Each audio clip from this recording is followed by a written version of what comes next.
Paper leak संशोधन bill उपरे वितर्क आ सरकार को टार्गेट कले कांग्रेस नेता गौरव गोगोई। परीक्षा संस्कार केवल सरकार धुआं बण बोली गोगोई कहते आगुरी भी सरकार प्रतिश्रुति देथिले हेले कौन हैला परीक्षा पेपर लीक हैला बोली गोगोई कहते 2024 रे नीट पेपर लीक होइतिला आ केंद्र मंत्री जितेंद्र सिंह गोगोई को जवाब देछंती एवं कहचंती जे यूपीए सरकार बेले भी प्रश्नपत्र लीक हेतिला आ वर्तमान युवकों को भविष्य नष्ट हेबाको दिया जिवो नाही।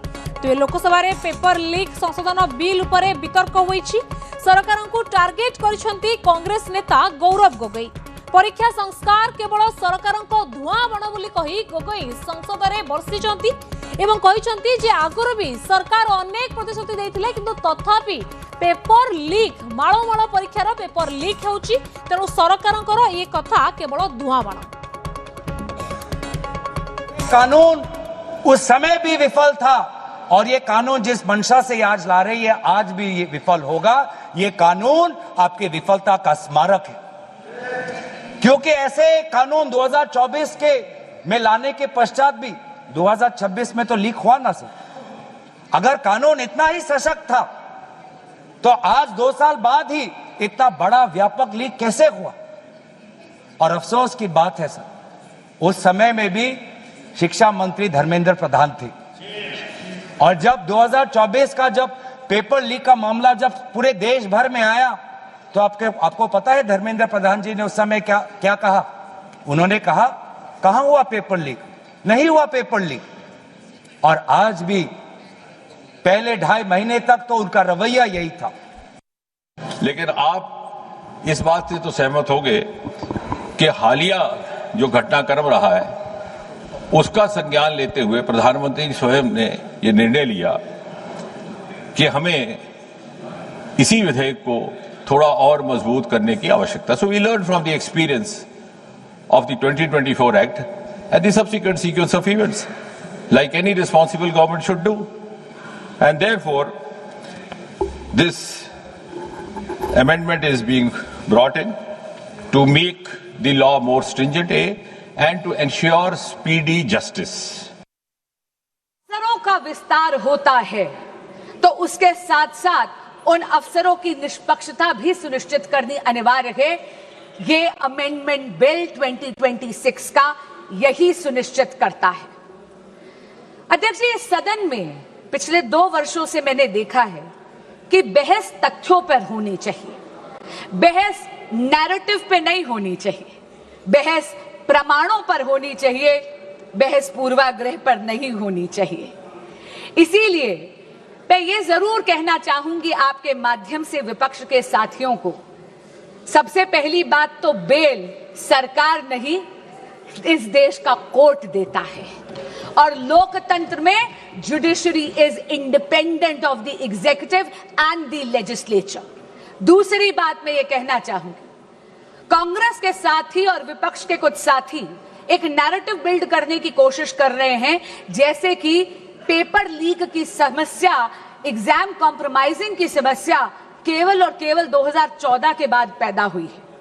अध्यक्ष जी, मीडिया की रिपोर्टों का अगर हम सच माने तो विपक्षी दलों के जहां जहां पर शासित राज्य हैं और पिछले जब 1 दशक था, जब 2014 से पहले कांग्रेस लेड यूपीए सरकार था, तब 1 नहीं 2 नहीं बल्कि टोटल 22 बार पेपर लीक होकर कैंसिल करने पड़े।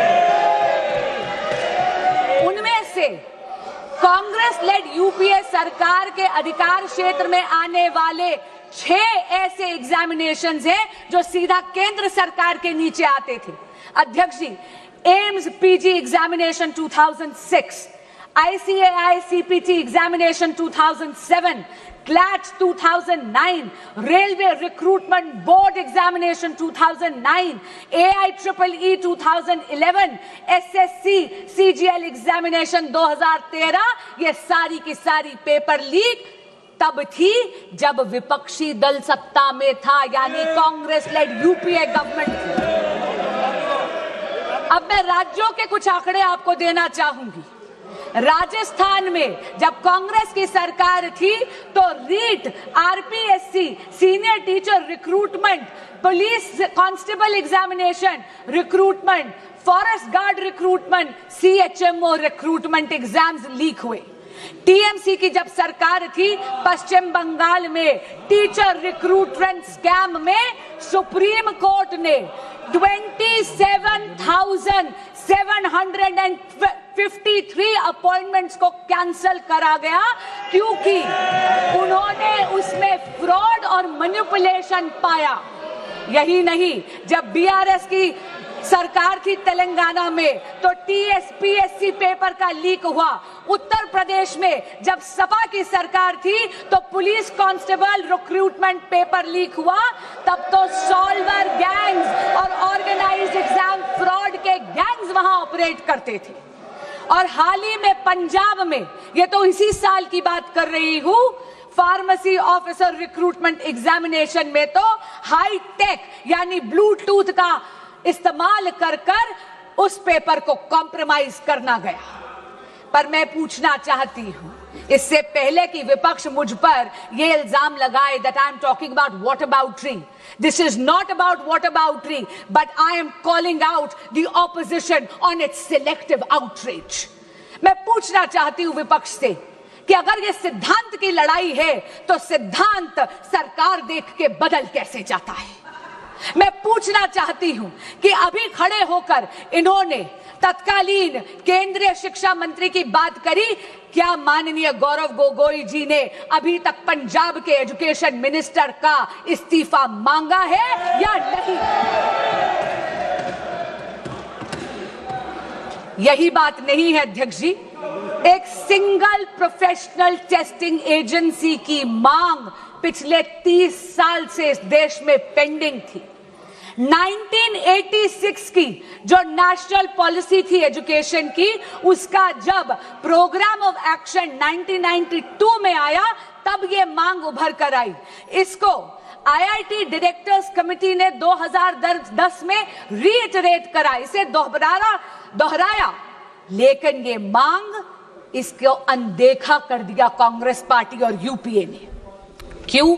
क्योंकि उनको कोई फर्क नहीं पड़ रहा था कि इस देश के युवा का भविष्य कसौटी पर नहीं उखड़ रहा था। उनको कोई फर्क नहीं पड़ रहा था कि इस देश के युवा का भविष्य उसकी बलि दी जा रही थी। ये तो नरेंद्र मोदी की सरकार आई, एनडीए की सरकार आई तो 2017 में एनटीए का गठन हुआ। अध्यक्ष जी, जहां पर कांग्रेस शासित यूपीए ने पॉलिसी वैक्यूम करा, वहीं पर अगर मैं जेनजी की भाषा को बोरो करूं, then I will have to say Modi ji clocked it and provided a legislative solution. But while Narendra Modi provided an anti-paper leak law, a very robust law, which today is being even more formidable,